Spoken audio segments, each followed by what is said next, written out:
벌써 2월이 됐습니다.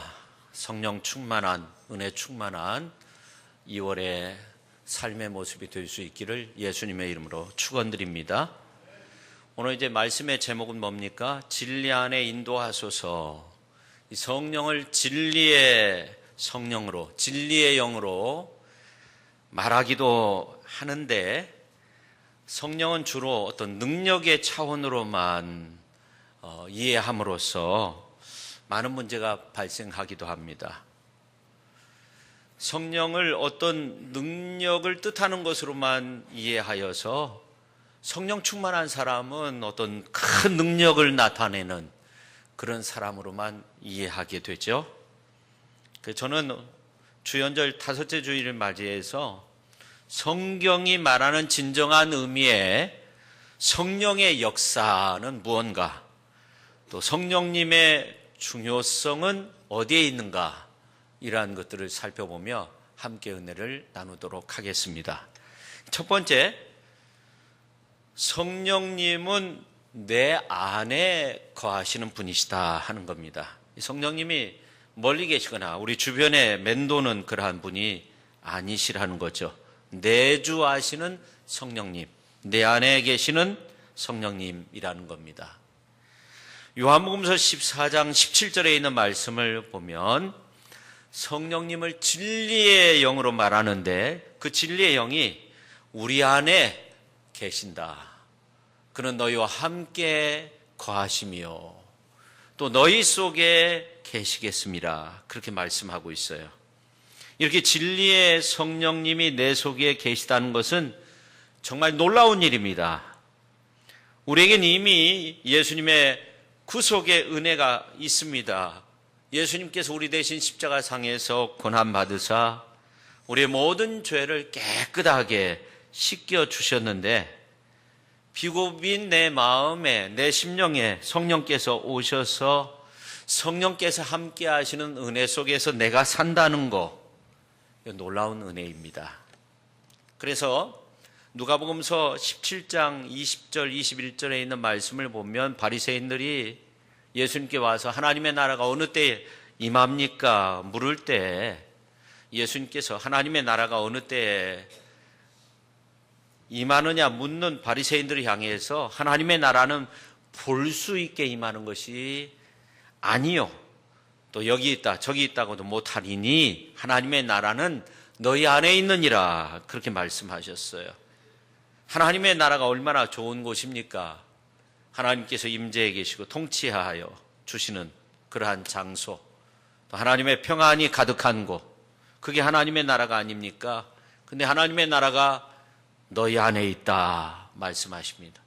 더 나아가서 사도 바울은 고린도 전서 3장 16절에 있는 말씀을 통해서 너희는 너희가 하나님의 성전인 것과 하나님의 성령이 너희 안에 계시는 것을 알지 못하느냐, 그렇게 말씀하고 있습니다. 사도 바울은 하나님의 성령이 거하는 우리가 바로 하나님의 성전이라고 그렇게 말합니다. 그러면서 다시 한번 하나님의 성령이 너희 안에 계시는 거 알지 못하느냐, 너희 안에 있다, 우리 안에 있다 하는 겁니다. 그러면 성도 여러분, 이 하나님의 영이 어떻게 해서 내 안에 계시는 것일까? 아니, 어떻게 해야만이 내 안에 계실까? 그리고 하나님의 영이 내 안에 계심으로 우리가 어떤 변화 속에서 살고 있느냐 하는 겁니다. 먼저 요한복음서 1장 12절에 있는 말씀을 보면 영접하는 자, 그 이름을 믿는 자들에게는 하나님의 자녀가 되는 권세를 주셨다고 말씀하고 있습니다. 생각해보면 우리가 예수님을 영접하고 하나님을 믿는다고 해서 어떻게 또 하나님의 자녀가 되는 겁니까? 근데 놀라운 말씀이 고린도전서 12장 3절에 나와 있는데, 그러므로 내가 너희에게 알리노니 하나님의 영으로 말하는 자는 누구든지 예수를 저주할 자라 하지 아니하고 또 성령으로 아니하고는 누구든지 예수를 주시라 할 수 없느니라. 그러니까 우리가 예수님을 영접할 수 있는 것은 성령님이 우리 안에 계시기 때문에 그렇습니다. 성경에 보면 예수님을 아들로서 말할 때 인자, 사람의 아들이라는 말입니다. 그리고 또 하나는 하나님의 아들, 예수님이 사람의 아들이면서 하나님의 아들로 불리워지는 것은 놀라운 일인데 왜 그럴까요? 예수님이 말씀이 육신이 되어 우리 가운데 오셨는데 사람의 몸으로 나셨지만 거룩하신 하나님의 영으로서 잉태되었습니다. 그러므로 우리들도 예수님을 믿으면 하나님의 영이 우리 안에 들어와 계시기 때문에, 내주하시기 때문에 하나님의 생명의 씨가 우리 안에 있는 거죠. 예수님이 성령으로 잉태된 것처럼 하나님의 성령이 우리 안에 있음으로 말미암아 우리가 이제 하나님의 자녀가 되는 권세가 주어지는 가운데 살게 되는 거죠. 그래서 우리가 하나님의 자녀로서 살게 되면, 하나님의 영이 우리 안에 계시면 어둠의 권세가 다 떠나가게 되는 것, 사단의 역사가 떠나가게 되는 것입니다. 하나님의 성령님이 어떤 분이세요? 성령님이 어떤 분이십니까? 창세기 1장 2절에 있는 말씀을 보면 하나님의 영이 수면 위에 운행하셨다. 창조의 영이에요. 예언자들에게 나타나셔서 예언자들이 하나님의 어떤 능력의 역사를 이루어갈 수 있도록 만드신 영입니다. 신약에 와서 하나님의 영은 생명과 구원을 주시고, 그리고 귀신을 내쫓기도 하고 권능의 영으로 그렇게 말씀드리고 있습니다. 우리 가운데 어둠의 세력을 다 몰아내는 말로 표현할 수 없는 아주 거룩한 영입니다. 그게 성령님입니다. 성도 여러분, 지난 수요일에 마지막 날, 1월의 마지막 날, 달을 품은 지구를 보셨어요? 슈퍼문, 블루문, 1년의 가장 큰 달, 그 다음에 블루문이라는 것은 한 달에 보름달을 2번 보는데 2번째 뜨는 달, 개기월식 슈퍼문이 지구 그림자로 들어가는 그런 세 가지 현상이 36년 만에 동시에 일어났다는 거죠. 근데 이번에는 이제 브러드문까지 나타났다는 거죠. 색깔이 아주 붉게 나타났다는 겁니다. 달이 지구의 그림자에 가려서 그렇다는 거예요. 또 이런 말씀 드리니까 목사님 좀 미리 좀 말씀하시지, 혼자만 그런 거 보고 그러시냐고, 뭐 그런 것까지 또 광고해야 되는가 그런 생각도 하는데, 아무튼 이 슈퍼문 엄청나게 달이 크게 보이는데 그 큰 달도 한낮에는 보이지 않죠. 아주 찬란한 태양의 빛 앞에는 달빛도 별빛도 보이지 않습니다. 하물며 거룩한 성령, 그 거룩한 성령이 내 안에 계시면 모든 악한 생각들이나 악한 역사가 떠나가게 되는 거죠. 여러분, 이 교회에 다니지 아니하시는 분들 가운데 보면은 교회 나오면 귀신이 막 그렇게 어떤 어려움을 줄까봐 교회에 나오지 못한다, 그렇게 생각하시는 분들도 있어요. 제사 드리다가 제사 안 드리면 뭐 우리 가정에 어려움이 있을 거냐, 뭐 이런 고민 속에서 교회 나오지 못하는 분들도 있고, 나오다가 또 시험에 빠지는 분들도 간혹 있어요. 근데 그런 어떤 생각이 들수록 더욱더 열심히 교회에 나와서 성령 충만해야 되고, 내주하시는 그 성령님의 은혜로 가득 충만한, 넘쳐 흐르는 그러한 삶의 모습을 지녀야 됩니다. 그래야만이 어둠의 권세가 다 떠나가게 되는 줄로 믿습니다. 그래서 우리 모두에게 이 성령님께서 내주하시고 교통하시고 충만케 하시는 그 은혜가 필요합니다. 모든 이름 위에 뛰어난 그 주님의 놀라운 은혜의 역사가 오늘 우리의 삶 속에 나타나야 될 줄로 믿습니다. 자, 그래서 예수님이 요한복음서 16장 7절 말씀 가운데서 이런 말씀하셨어요. 내가 떠나가는 것이 유익하다. 왜냐하면 내가 떠나가지 아니하면 보혜사 성령이 너에게 오시지 않기 때문이라는 거예요. 예수님은 십자가에 죽으시고 부활 승천하시고 그 다음에 보혜사 성령을 보내주셨습니다. 그래서 이 시대는 어떤 시대예요? 성령의 시대입니다. 성령님께서 내주 교통하시는 그러한 시대입니다. 여러분, 성령님이 내주하신다는 것은 우리가 숨을 쉼으로써 공기 중에 있는 산소가 우리 몸 안에 들어와 가지고 우리 세포마다 이제 산소가 공급이 되는 거죠. 그렇죠? 산소가 공급되지 않으면 우리 몸은 썩어버리는 거예요. 죽어버리는 거죠. 근데 공기 중에 산소가 화학작용을 거쳐가지고 내 몸의 세포까지 전달이 되는 거죠. 그래서 이제 이 산소가 나에게 생명을 주는 거죠. 육체의 생명을 주는 거죠. 마찬가지로 예수님의 영인 성령께서 내 안에 들어오셔서 내주하시는데 이제 맨 처음에는 잘 느끼지 못해요. 그러다가 이제 성령께서 막 이렇게 들어오시고 또 충만케 되어지면 내 삶이 변화되는 거죠. 생명력 있는 모습으로 바뀌어지는 거죠. 예수님이 내 안에 계시고 내가 예수님 안에 있고 성령님이 내 안에 계시고 내가 성령 충만한 가운데 있으면 어떻게 돼요? 내가 하나님의 생명의 능력의 은혜 속에서 아주 충만한 그러한 삶을 살게 되는 줄로 믿습니다. 그러므로 요한복음서 1장 13절에 있는 말씀을 보니까 이는 혈통이나 육적으로나 사람의 뜻으로 나지 아니하고 오직 하나님께로부터 난 자들이라고 그렇게 말씀하고 있는데, 여러분 우리가 이 하나님의 자녀가 된다는 건요 사람의 혈통이나 그 다음에 사람의 뜻으로 되는 것이 아니에요. 사람의 DNA를 가지고는 안 되는 거예요. 다시 말해서 하나님의 뜻 안에서 하나님께로부터 난 자야 된다는 거죠. 다시 말해서 하나님의 성령으로 우리가 충만할 때 이제 우리가 거듭날 수 있고 그리고 예수님을 영접할 수 있고 새로운 주의 자녀로서 살게 되는 줄로 믿습니다. 사도 바울은 이런 말을 한 적이 있어요.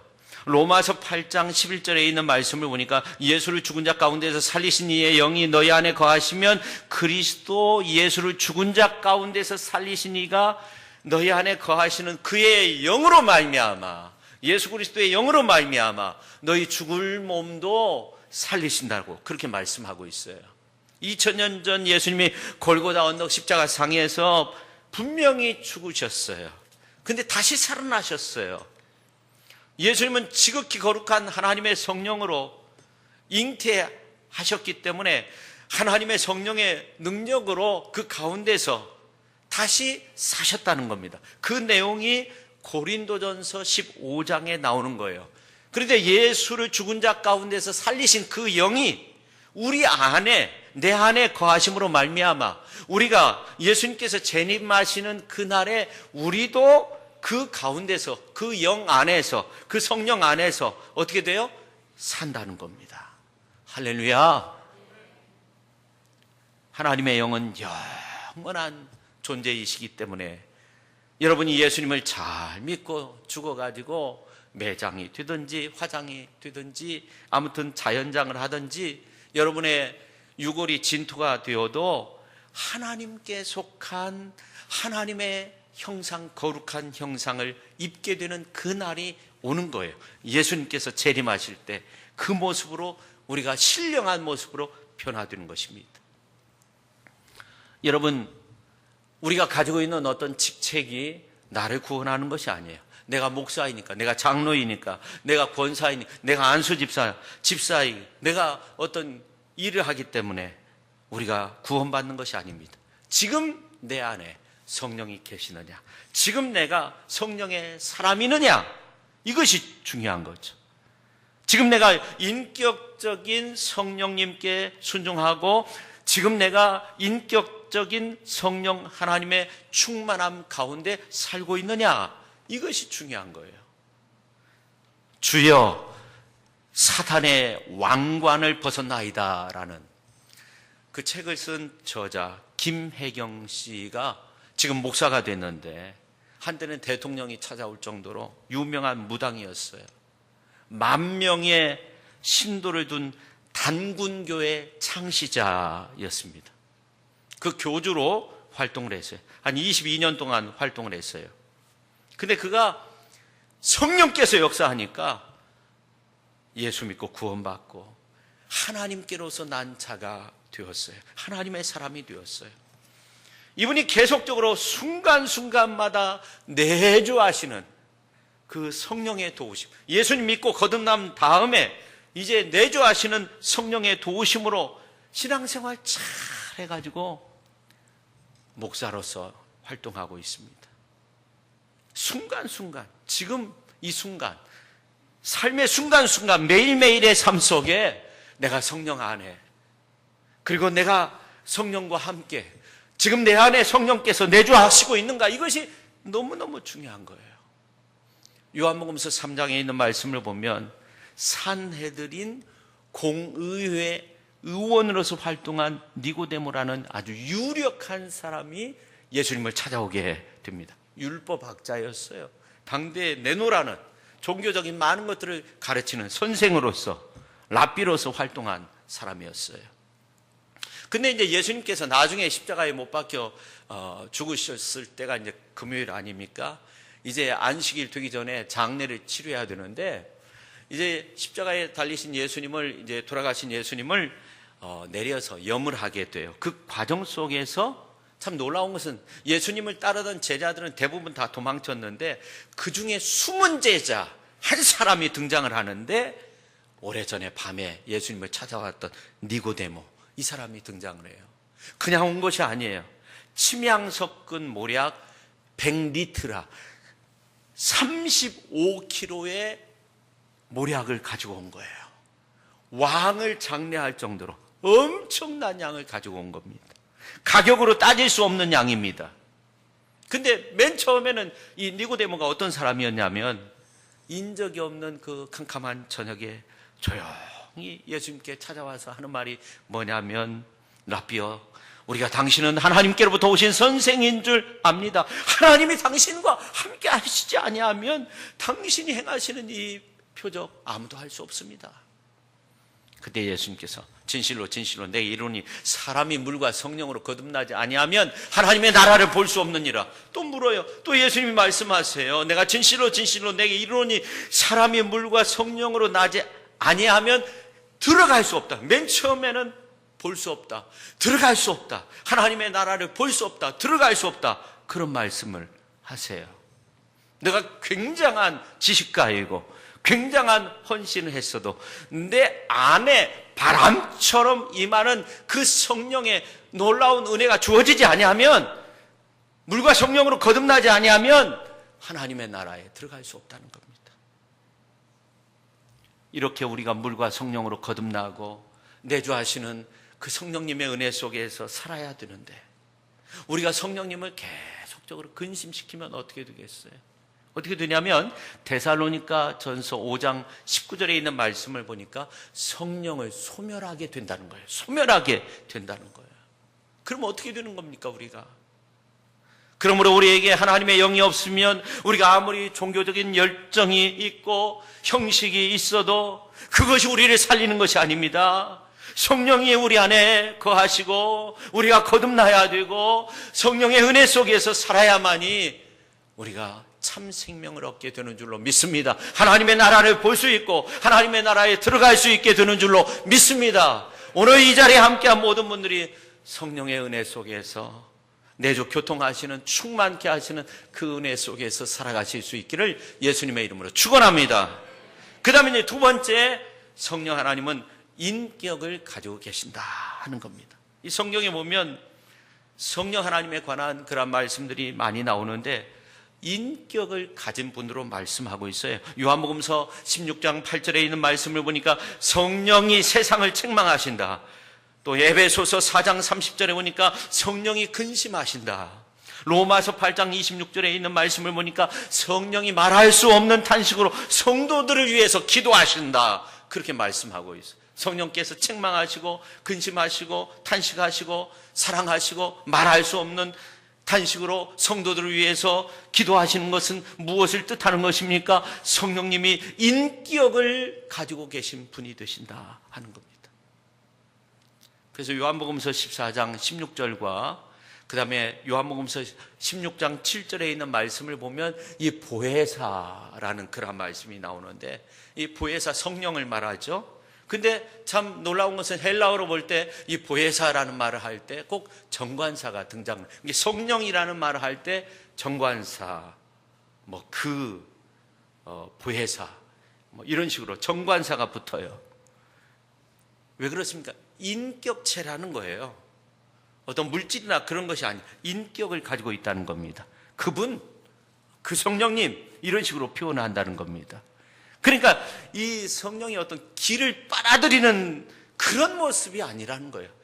그렇게 오고 그렇게 사라지는 분이 아니라는 거예요. 영화에서 보듯이 무슨 막 길을 막 빨아들이고 그런 것이 아니라는 거예요. 예수께서 공생의 가운데 함께했던 제자들 곁을 떠나셔서 하나님 보좌 우편에 계시다가 예수님의 분신으로 다른 보혜사 성령을 우리에게 보내주신 거예요. 예수님의 분신과 같은 거예요. 성령님은 인격으로 계시는 분이신데 왜 이러한 인격의 성령님을 무시하고 그 부분을 없애려고 하냐면 이거는 기독교 신앙을 무너뜨리기 위한 것들이죠. 그래서 이단들 가운데 보면요, 그 교주가 성령이라는 거예요. 자신이 성령이라는 거예요. 근데 그들 하는 것 보면 어떤 짓을 해요? 거짓말 해도 된다. 가정 뛰쳐나와도 된다. 가정 파괴도 된다. 교회 들어가서 교회 막 추수꾼으로 활동하고 교회 다 파괴하고 예수님 지금 믿는 사람들은 다 잘못됐고 막 그런 식으로 하잖아요. 인격성이 없어요. 근데 오늘 현대 과학을 보아도요, 그런 모습들이 많이 보여요. 나라마다 막 원자탄을 만들려, 수소탄을 만들려 혈안이 되어 있고, 중국에서 근본 세계 최초로 체세포 핵치환 기법으로 원숭이를 복제했다는 거예요. 사진에는 안 나오는데, 근데 그 복제한 모습을 제가 이렇게 봤는데, 여러분, 그러면서 이제 그 중국 과학 원장이 하는 말이 뭐냐면 인간은 복제할 생각이 없다는 거예요. 무슨 말입니까? 참 놀라운 말이에요. 위험한 발상이죠. 오늘 현대인들이 추구하는 모습이 바로 이런 모습일 수도 있어요. 어떤 영역을 내 마음대로 사용해가지고 뭔가를 하고, 이 TV 프로 보면 이러한 모습들이 얼마나 많이 나옵니까? 워즈비 목사님이 이런 말씀을 했어요. 유명한 분인데, 우리는 성령을 사용할 수 없다. 우리는 성령을 사용할 수 없다. 그분이 우리를 사용하신다 하는 거예요. 내 마음대로 막 길을 끌어오듯이 성령님을 내 마음대로 막 이용하고, 이건 너무너무 잘못된 거예요. 성령님이 우리를 사용하고, 그리고 성령님의 의지로 우리가 바뀌어지는 거예요. 우리가 새 사람 되는 거예요. 우리가 변해야 되는 거예요. 할렐루야. 무슨 성령이 무슨 한 개인이고 개인의 소유고 뭐 이런 것이 아니라는 거죠. 이단들이 말하는 거 다 잘못된 거예요. 여러분, 우리가 신앙생활이 뭐냐면 인격적이신 성령님을 만나는 거예요. 그러니까 인격적인 변화가 필요한데, 이 성령께서 우리에게 요구하시는 것이 있고 내가 갈망하는 것이 있어요. 그럼 뭐가 우선이냐면 성령께서 내게 요구하시는 거예요. 내가 원하는 대로 막 그것으로 이제 뭔가를 해나가고 이런 것이 아니에요. 그래서 우리는 성령 앞에서 충분히 회개하고 나 자신 엎드려져야 된다는 겁니다. 성령 하나님을 인격적으로 만나는 것은 이제 우리의 인생이 아직도 변할 것이 많이 있다는 거예요. 여러분, 요한복음서 16장 8절에 있는 말씀을 보니까 이런 말씀이 있어요. 우리가 같이 한번 읽도록 하겠습니다. 그가 와서 죄에 대하여, 의에 대하여, 심판에 대하여 세상을 책망하시리라. 아멘. 보혜사 성령께서 뭐에 대해서 책망하신다고요? 죄에 대해서 책망한다는 거예요.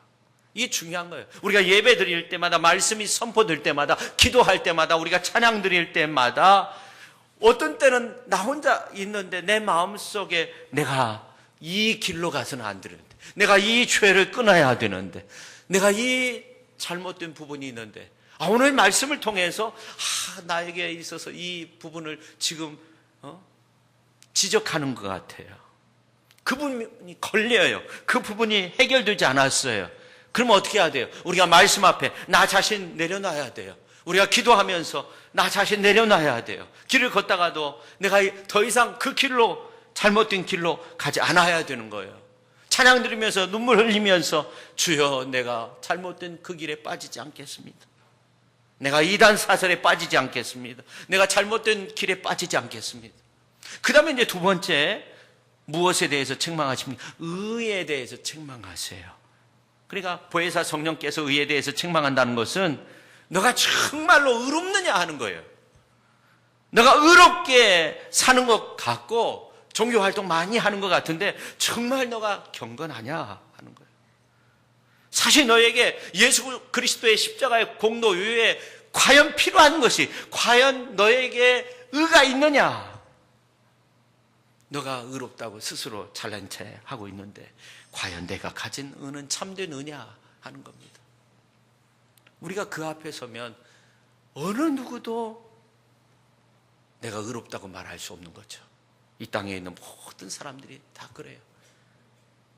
근데 의에 대해서 심판하시는데, 책망하시는데 어떻게 이단은 그렇게 말할 수 있어요? 내가 성령이라 뭐 이런 식으로 말할 수 있어요?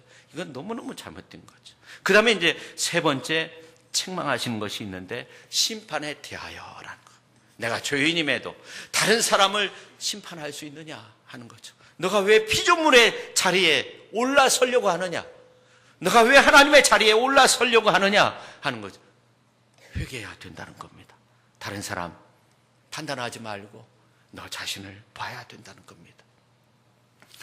우리 교회 어느 권사님은 이런 메시지를 들으면요, 목사님 저 나이도 많고요, 몸도 아프고 이제 그만두려고 했는데 오늘 말씀 듣고 회개하고 새 힘을 얻었어요. 제가 죽을 때까지 이 사명, 기도의 사명 잘 감당하겠습니다. 그런 말씀을 가끔 하시는 분이 있어요. 평생 하나님의 말씀 듣고 그렇게 살아오셨지만 그때마다 첫사랑, 그 처음 믿음 가졌을 때 그 뜨거운 마음 속에서 하나님의 말씀을 듣고 은혜 받았던 그 말씀으로 받아들이는 거죠. 순간순간 신앙의 자세를 고치는 거예요. 얼마나 귀한 모습입니까?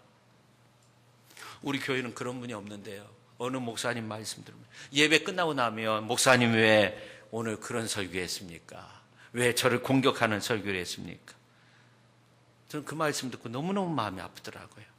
하나님 말씀 선포한 죄밖에 없는 거죠. 하나님 말씀 전하면서 왜 쓴소리를 들으면서 전하겠어요? 그럴 분이 어디 있겠어요? 좋은 말 하면 되는 거 아닙니까? 그렇지만 성령께서 그분의 마음을 노크하고 있는 거예요. 성령께서 그분을 책망하고 있는 거예요. 성령님은 인격자이기 때문에 내가 바꿀 수 있는 여지가 많아요. 은혜 받을 만한 여지가 너무너무 많아요. 이 신앙이라고 하는 것은요, 과거 완료형이 아니고 현재 진행형입니다. 그러니까 내가 그동안 은혜 많이 받았고 신앙생활 많이 했어요, 이 정도다 생각하시면 큰 오산이죠. 예배 때마다 깨어지고 날마다 변하여 새 사람 될 수 있는 그 여지가 너무너무 많아요. 왜냐하면 성령님은 너무너무 거룩한 인격성을 가지고 있기 때문에 그렇습니다. 아직도 내가 변화될 부분이 많아요. 내가 받은 은혜보다 아직도 받을 은혜가 더 많고요, 내가 지금까지 변화된 부분보다 아직도 변화될 부분이 더 많은 거예요. 하나님은 그런 분이세요. 하나님은 그런 놀라운 은혜와 사랑으로 우리에게 크신 은총 가운데 살아갈 수 있도록 그렇게 만들어주시는 분이 되시는 줄로 믿습니다. 할렐루야. 그래서 교회 와가지고 맨날 다른 사람 지적하고 잘못됐다고, 이것이 아니라 나 자신을 바라보면서 내가 늘 새롭게 변화돼야지, 내가 예수님 닮아야지, 이런 삶의 모습이 필요한 것입니다. 그 다음에 이제 예수님은 우리에게 성령의 세례를 주시는 분이 되신다 하는 거예요. 여러분, 우리가 고깃집에 가가지고요, 돼지고기 사고 닭고기 사고 값 다 치르고 나올 때 돼지고기는 놓고 닭고기만 가지고 나왔다고 한번 생각해 보세요. 그냥 놔두고 올 사람이 있겠어요? 다시 찾으러 가죠. 기독교 신앙도 마찬가지입니다. 예수님은 두 가지의 값을 다 치렀어요. 하나는 예수 그리스도의 십자가의 구속으로 말미암아 죄 사함 받은 겁니다. 또 하나는 예수님이 보내주시는 성령님의 능력을 통해서 우리가 능력 있고 거룩한 삶을 사는 것입니다. 그래서 우리가 예수님 믿고 구원받았다고 하는 것은 십자가의 보배로운 피로 우리의 모든 죄가 사함받는 그 은혜가 주어질 뿐만 아니라 주의 성령의 도우심 가운데 우리가 세상에서 승리하고 변화된 그러한 거룩한 모습으로 살아갈 수 있는 그 놀라운 은혜가 우리에게 주어진 것입니다. 이 두 가지를 주님이 다 이루셨어요. 할렐루야. 근데 오늘 우리들은 어떤 생각을 하냐면 내 죄 사함 받았다, 이것만 생각해요. 그러나 거기서 끝나지 않습니다. 세례 요한이 예수님에 대해서 보라, 세상 죄를 지고 가는 하나님의 어린 양이라고 그렇게 소개합니다. 예수님이 속죄의 양으로서 이 땅에 오셨다는 거예요. 우리를 구원하신다는 겁니다. 근데 여기서 그치지 않습니다. 예수님에 대해서 이렇게 소개합니다. 요한복음서 1장 26절 27절에 있는 말씀을 보면 나는 물로 세례를 베풀고 너희 가운데 너희가 알지 못한 한 사람이 섰으니 곧 내 뒤에 오시는 그이라. 나는 그의 신발끈을 풀기도 감당하지 못한다는 거예요. 그러면서 33절 34절에 있는 말씀을 보면 나도 그를 알지 못하였으나 나를 보내어 물로 세례를 베풀라 하신 그이가 나에게 말씀하시되 성령이 내려서 누구 위에 머무는 것을 보거든 그가 곧 성령으로 세례를 베푸는 이인 줄 알라 하셨기에 내가 보고 그가 하나님의 아들이심을 증언하였노라. 이 말씀을 종합해 보면 하나님에 대한, 예수님에 대한 증언의 골자, 이건 뭐냐면 내 뒤에 오시는 분이 있다는 거예요. 그분이 나보다 앞섰다는 거예요. 근데 내가 세례 요한으로서 세례를 베푸는 이러한 사역을 하는 것은 세례를 베풀 때 이제 성령이 머물러 계시는 분이 있다는 거예요. 그가 하나님의 아들이라는 거예요. 성령으로 세례를 베푸실 분이시라는 거예요. 하나님의 아들 예수님의 그 가장 중요한 사역 가운데 하나가 성령을 베푸실 분, 성령 세례를 주실 분이라는 겁니다. 할렐루야. 그러니까 예수님이 하신 그 놀라운 사역 가운데 하나가 우리가 죄 사함 받은 구원의 사역, 그리고 또 한 가지는 성령으로 세례를 베푸는 그러한 놀라운 사역이 있는 줄로 믿으시기를 바랍니다. 우리가 믿음 생활할 때 십자가 든든히 붙잡고 저주로부터 해방된 그런 은혜가 있습니다. 또 하나 측면의 은혜가 있습니다. 그것은 예수님을 믿음으로 성령의 은혜를 경험하고 성령의 능력으로 세상을 변화시키고 자기의 한계를 뛰어넘어가지고 위대한 삶을 사는 겁니다. 성령 충만한 은혜, 성령의 은혜 속에서 이 두 가지가 함께 가는 믿음 생활을 해야 된다는 겁니다. 예수님의 구원의 사역 가운데 예수님이 부활하시고 난 다음에 십자가상에서 구속을 이루고 구원을 이루어 주시고 부활하시고 난 다음에 하신 일이 있어요. 어떤 일을 하시냐면 숨을 내쉬면서 하신 말씀이 있어요. 성령을 받으라. 같이 한번 하겠습니다. 성령을 받으라. 여러분, 이 장면을 보면서 어떤 생각을 했습니까? 우리 하나님께서 태초에 우리 인간을 창조하실 흙으로 빚어가지고 그 코에 생기를 불어넣으니까 생명이 되었다고 창세기 2장 7절에서 말씀하고 있어요. 이 장면하고 비슷하죠. 예수님이 이 땅에 구원을 주시고 제자들에게 나타나셔서 부활하신 이후에 평강을 선포하시고 난 뒤에 이제 하나님께서 태초에 아담을 만드실 때 흙으로 빚어가지고 하나님의 형상대로 만드셔서 그 코에 생기를 불어넣은 것처럼 예수님께서 부활하셔서 제자들에게 성령을 불어넣어 주신 거예요. 숨을 내쉬면서 성령을 불어넣어 주신 거예요. 그래서 제자들이 새로운 삶이 됐어요. 여러분, 예수님이 부활하셔서 하신 일이 뭐냐면 진짜 생기의 기운, 성령을 불어넣어 주셨어. 새 사람으로 살아갈 수 있도록 제2의 놀라운 창조를 완성하신 거예요. 그러므로 우리에게 죄 사함뿐만 아니라 성령의 은혜 속에서 능력 있게, 생명력 있게, 거룩한 삶, 지극히 거룩한 삶 살 수 있는 거예요. 사단의 권세를 다 물리칠 수 있는 거예요. 그 성령이 우리 안에 계신다는 것, 우리 안에 임재해 계신다는 겁니다. 여러분, 성령님이 얼마나 위대한 삶을 만드시는지 우리가 알아야 돼요. 우리는 약해도, 우리의 삶의 환경이 어려워도 성령으로 충만해지면 우리는 놀라운 일들을 하게 돼요. 그 베드로 사도가 성령 충만한 가운데 설교를 하는데, 요엘서에 설교를 하는데, 사도행전 2장 16절에서 21절에 있는 말씀 가운데 보면, 특별히 17절에 있는 말씀을 보면 자녀들이 예언을 하게 된다는 겁니다. 칭얼거리던 그 자녀들이 예언을 하게 돼, 하나님의 계시를 선포하는, 아주 영적으로 소중한 가치를 전하는 그런 위대한 사람이 된다는 겁니다. 젊은이들이 환상을 보게 된다는 겁니다. 이 환상을 본다는 것은 우리 젊은이들이 비전을 갖게 된다는 것입니다. 여러분, 비전이 있어야 돼요. 비전이 없는 백성은 망하게 되는 겁니다. 우리가 하나님 나라 영광을 위한 거룩한 비전이 생겨나야 되는 것입니다. 그래야 우리의 삶이 바뀌어지는 것입니다. 노인들은 꿈을 꾸게 된다는 것입니다. 나이가 들수록 아이가 된다고 하잖아요. 그래서 우리 자식이 뭐 하는가 보자, 우리 큰며느리 뭐 하는가 보자, 우리 딸 사위 뭐 하는가 보자, 이런 식이 아니라 성령 충만하면 나이가 드셔도 꿈을 꾸는 거예요. 여러분, 인류 역사상 가장 위대한 일은요, 나이와 상관없이 다 이루어졌어요. 꿈에 의해서 이루어진 겁니다.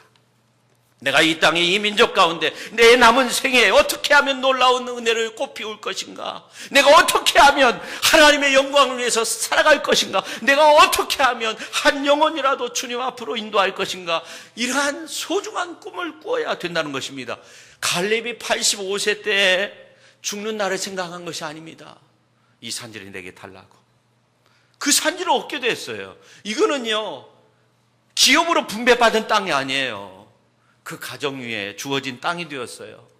이 산지를 내게 달라고 꿈을 꾸니까 그런 놀라운 은혜가 주어졌습니다. 여러분, 이제 우리는 죄 때문에 더 이상 헤매이는 그런 삶을 살아서는 안 됩니다. 많은 사람들 위해 잘 쓰임받다가, 하나님의 영광을 위해 잘 쓰임받다가 이제 하나님 앞에 들림받아야 됩니다. 죄에 걸려서 넘어지고 쓰러지고 죽는 날을 바라보면서 나는 산다, 이런 것이 아닙니다. 주님이 숨을 내쉬면서 성령을 받으라 말씀하십니다. 그래서 사도행전 2장에 있는 것처럼 꿈을 가져야 되고 비전을 가져야 되고, 그리고 하나님의 능력 안에 거할 수 있어야 됩니다.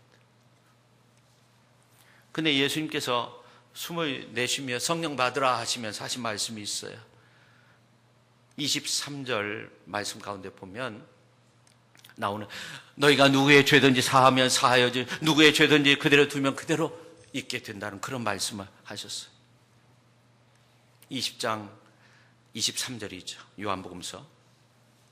여러분, 우리가 인생 살면서 죄를 반복하고 계속 교회 와서 하나님 저희 죄 용서해 주세요, 하나님 또 죄 가운데 죄 짓고 살았습니다, 하나님 용서해 주세요, 하나님 지난주 기도했던 거 또 죄 졌습니다, 용서해 주세요, 이런 것이 아니라 우리는 성령의 능력으로 내 죄 문제가 해결되고 다른 사람의 죄 문제도 용서해 줌으로써 그리스도의 은혜로서 해결할 수 있는 그런 죄사함의 권능의 아주 위대한 존재가 되어야 합니다.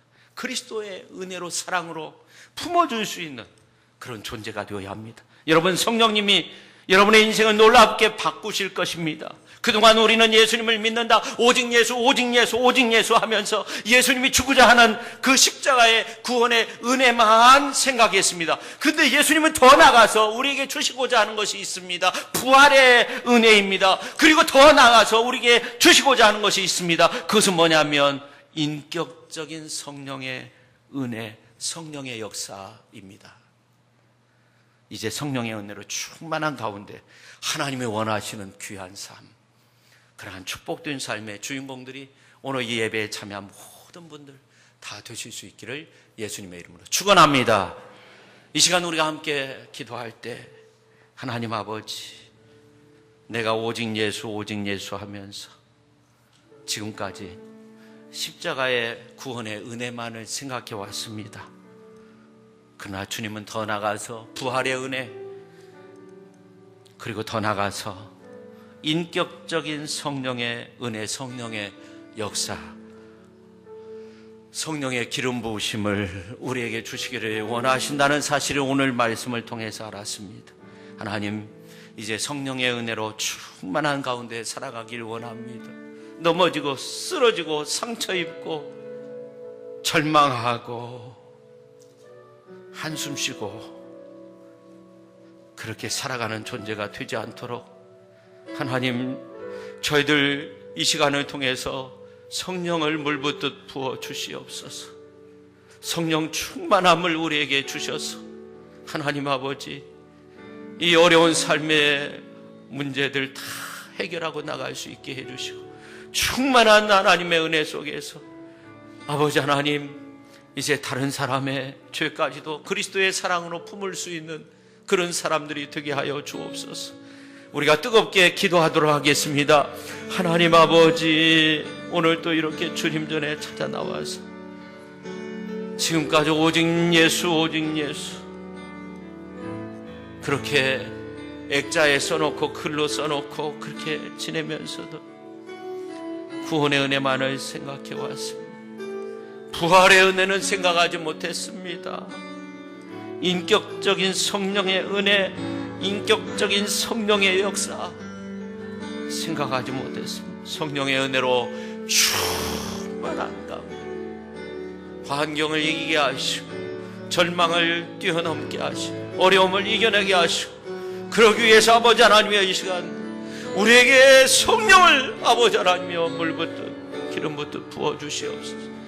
주님이 숨을 내쉬며 숨을 내쉬며 성령을 받으라 말씀하신 것처럼 우리가 한숨 쉴 때마다 하나님 아버지, 이제 우리에게 성령을 부어주시옵소서. 성령의 기름 부심을 부어주시옵소서. 우리가 절망할 때마다 하나님 우리에게 성령을 부어주시옵소서. 성령의 기름 부으심을 허락하여 주시옵소서. 우리가 아버지 하나님의 말씀 앞에 설 때마다 아버지 하나님의 성령의 기름 부으심을 주시옵소서. 아버지 하나님의 우리가 기도할 때마다 아버지 하나님의 우리에게 성령의 기름 부으심을 주시옵소서. 아버지 하나님이여, 우리가 인생 사는 가운데 아버지 하나님이여 성령의 기름 부으심 가운데 주여 아버지 하나님이여 살아갈 수 있는 저희들의 모습이 되게 하여 주시옵기를 간절히 원합니다. 아버지 하나님이여, 저희들 두려운 마음이 있습니다. 조바심이 있습니다. 아버지 하나님, 아무것도 할 수 없다는 이런 생각이 들 때도 있습니다. 하나님 아버지, 성령을 부어 주시옵소서. 우리에게 성령을 주어서 아버지 하나님의 우리가 환상을 보게 하여 주시옵소서. 우리가 꿈을 꾸게 하여 주시옵소서. 아버지 하나님이여, 주님의 예언의 말을 전할 수 있게 하여 주시옵소서. 자녀들은 예언할 것이요, 청년들은 환상을 보고, 나이 드신 분들은 꿈을 꾸리라. 아버지 하나님이여, 그 은혜가 우리 교회에 오늘 예배에 참여한 우리 모두 가운데 임할 수 있도록 성령 하나님도 오시고 함께하여 주시옵소서. 성령의 충만함을 주시옵소서. 하늘 문을 열어 주시옵소서.